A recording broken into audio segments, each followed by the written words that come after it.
जो लोग अपने जीवन से संतुष्ट नहीं रहते हैं वे कभी भी शांत नहीं रह सकते।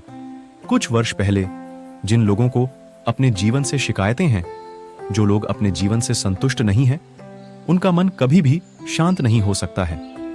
ऐसे लोग हमेशा अशांत रहते हैं और मानसिक तनाव का सामना करते हैं। इस संबंध में एक लोक कथा भी प्रचलित है। कथा के अनुसार एक गरीब व्यक्ति भगवान की भक्ति करते रहता था, लेकिन वह अपने जीवन से संतुष्ट नहीं था। एक दिन उसके गांव में एक संत पहुंचे। वह गरीब भी संत से मिलने पहुंचा। गरीब व्यक्ति ने संत को अपने सभी परेशानियां बता दी। संत ने उसे एक मंत्र बताया और कहा कि रोज इस मंत्र का जाप करना। संत की बताई विधि से गरीब व्यक्ति मंत्र जाप करने लगा। कुछ ही दिनों के बाद भगवान उसकी भक्ति से प्रसन्न हो गए और उसके सामने प्रकट हुए।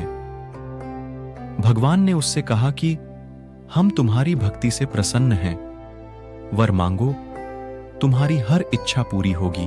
गरीब भगवान को देखकर हैरान रह गया। उसे समझ नहीं आ रहा था कि वह वर में क्या मांगे। उसने भगवान से कहा कि अभी मुझे कुछ समझ नहीं आ रहा है, कृपया आप कल फिर प्रकट हों। भगवान ने कहा कि ठीक है, और वे अंतर्ध्यान हो गए। इसके बाद गरीब व्यक्ति बहुत चिंतित हो गया। उसने सोचा कि मेरे पास रहने के लिए घर नहीं है, घर मांग लेता हूं। कुछ देर बाद उसने सोचा कि जमींदार बहुत शक्तिशाली होता है, मुझे जमींदार बनने का वरदान मांगना चाहिए। उसने फिर सोचा कि राजा शक्तिशाली होता है, मुझे राजा बनने का वरदान मांग लेना चाहिए। इस तरह के विचारों की वजह से उसे रात में नींद नहीं आई। ऐसे ही पूरा दिन निकल गया। सुबह हो गई, लेकिन उसे समझ नहीं आया कि वर में क्या मांगना चाहिए। तभी वहां भगवान फिर से प्रकट हुए। गरीब व्यक्ति ने कहा कि प्रभु, मुझे सिर्फ यही वर दें कि मेरा मन आपकी भक्ति में लगा रहे।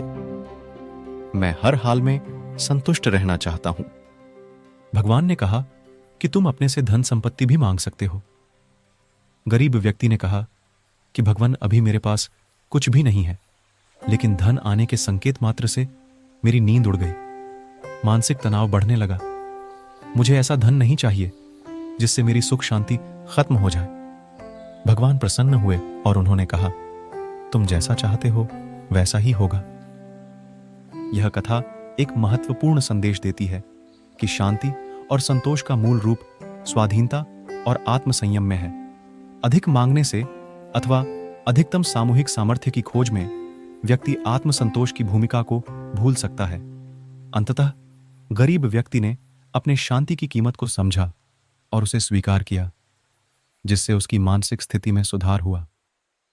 नमस्ते दोस्तों, उम्मीद है आप सब अच्छे होंगे। अगर आपको ये वीडियो पसंद आया है और आप चाहते हैं कि ऐसे इंसाइटफुल वीडियोस को और भी देखते रहें, तो प्लीज इस चैनल को सब्सक्राइब करें और बेल आइकॉन को दबाएं ताकि आप हमारे फ्यूचर वीडियोस से अपडेट रहें। और अगर आपको यह वीडियो सच में हेल्पफुल लगा है तो उसे एक लाइक जरूर करें। आपका सपोर्ट हमारे लिए बहुत मायने रखता है। धन्यवाद।